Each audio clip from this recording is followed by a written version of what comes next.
Next, what we're going to do is secure our database by using a secret to encrypt the database password. We're going to create a new Kubernetes object called a secret. You can see it here. The secret is going to encrypt our password and store it in etcd, so it becomes part of the cluster.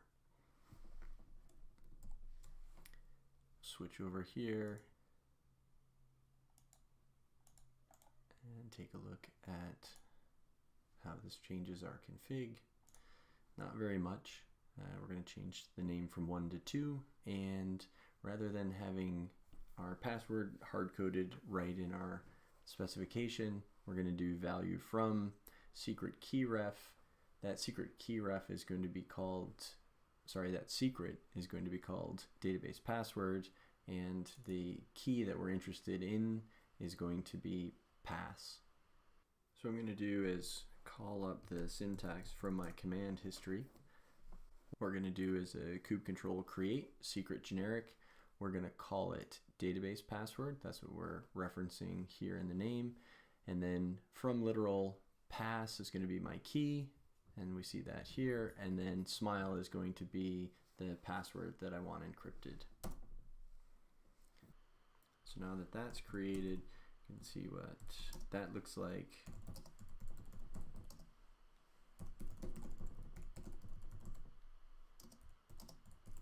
So my password has been encrypted here, kind of scrolled by quite quickly, but data, there's the password, kind is the secret, and then of course here's my name, and of course the namespace that we're working for. So now I can create this pod without having my password hard-coded in my configuration.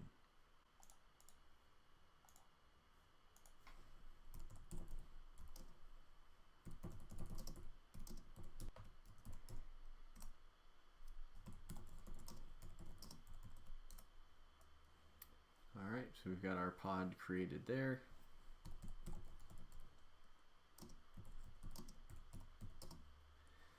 And jump into this one.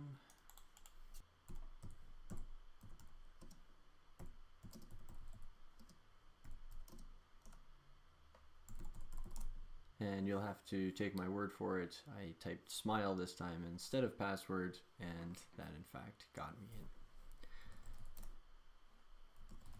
Very similar to secrets, we can also store config information in the Kubernetes cluster, ultimately into etcd. And so that's what I'm doing here. I'm going to create a config map for the name of our database so that we don't have to create the database each time. And that config map is going to store that value in etcd, and then it's going to be provided to MySQL when we start. So what we'll do is compare our last one with this one. Again, just changing from 2 to 3. Now we've got a new environmental variable called SQL_database. I'm going to use the config map, and the name is going to be database config, and my key that I want to have the value map into MySQL database is going to be called dbName. You can see the syntax for secret key ref and config key ref is very similar. So basically the same thing. The only difference is the values in the secret key ref, of course, will be encrypted, and those in the config map key ref will not.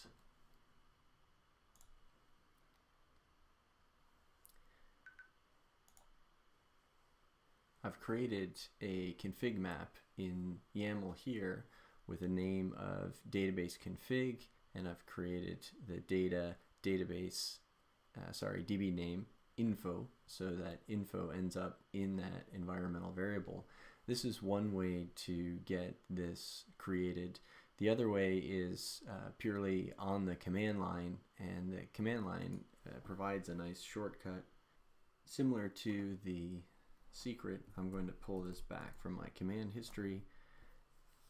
This is the shortcut for creating the YAML file that we see up here. I can do a kube create config map database config. You can see the name is there. From literal database DB name is the key. That's the key we see here, and then info.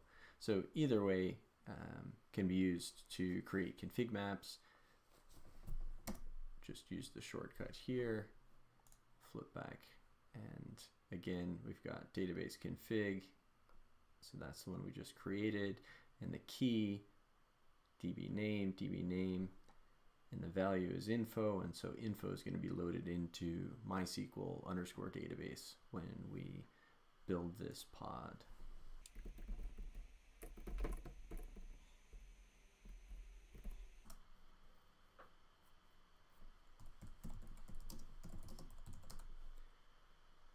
And we've got our pod running here.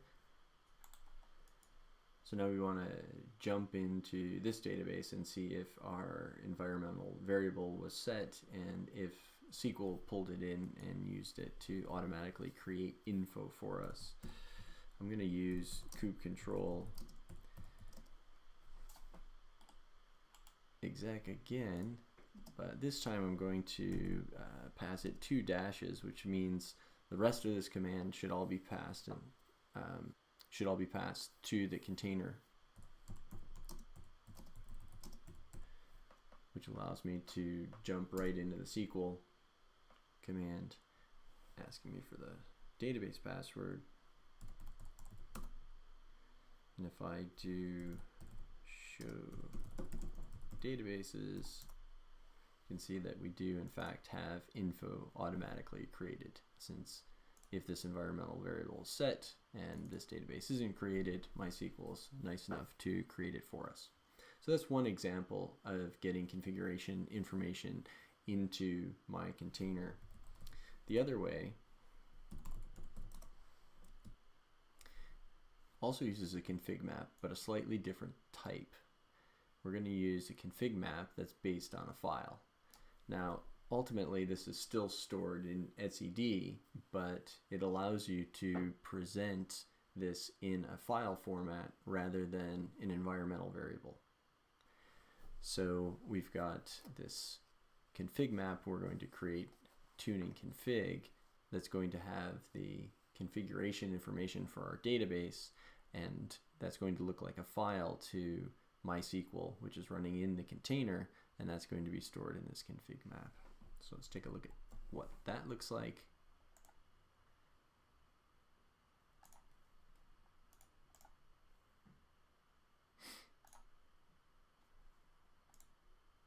Again, changing from 3 to 4. We jump down here. Now we're getting into volumes. So what we're going to do is create that config map. So here I'm going to have a new volume. It's based on a config map that's called database-tune, and that volume in this configuration is going to be called tuningconf. That's going to be used as a volume mount in my specification, and mount path says where this will be mounted, and this name is what links these two references together. So the first thing we'll have to do is actually create the config map, and the config that I want to have in my config map is this file right here, myCNF. So it's just MySQL, some tuning parameters that I want to make sure MySQL is using. What I'm going to do is pull this command back from my command history, and we're going to do a kube create config map like before. We're going to call this one database tune. If I flip back here, database tune is the config map I'm referencing here. I'm going to say from file, and then I'm going to say where my file is. And so this is relative to where I'm running the command. And this is the command that we just looked at. Sorry, this is the config file that we just looked at. All right, so I've created this. Now we can look at how this is stored.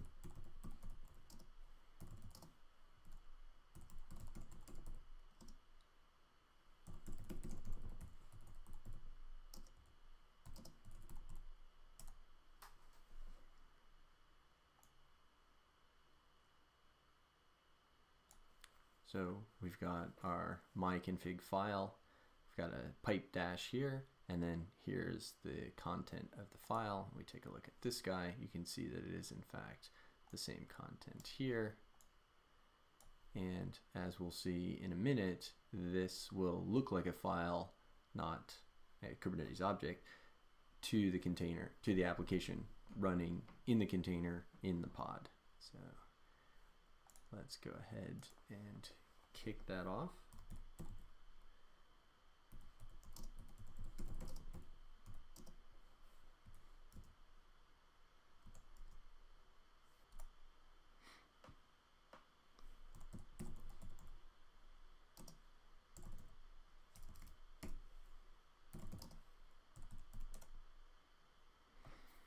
Alright, everything's running, so now we want to jump into the one we just created.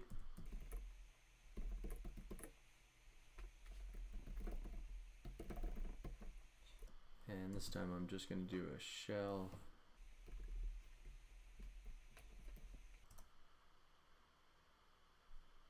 So we want to see if our file is at this location. So let's take a look.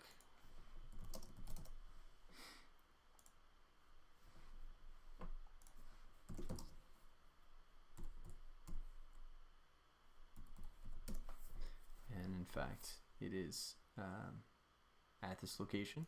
Last thing we want to do is have Kubernetes describe the pod for us.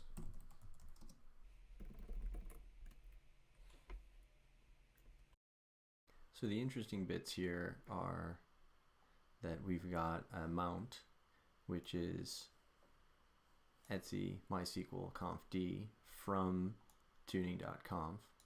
Tuning.conf is actually one of the volumes, so you can see that it's matched up here, and that is based on a config map, and the config map that it's based on is called database tune.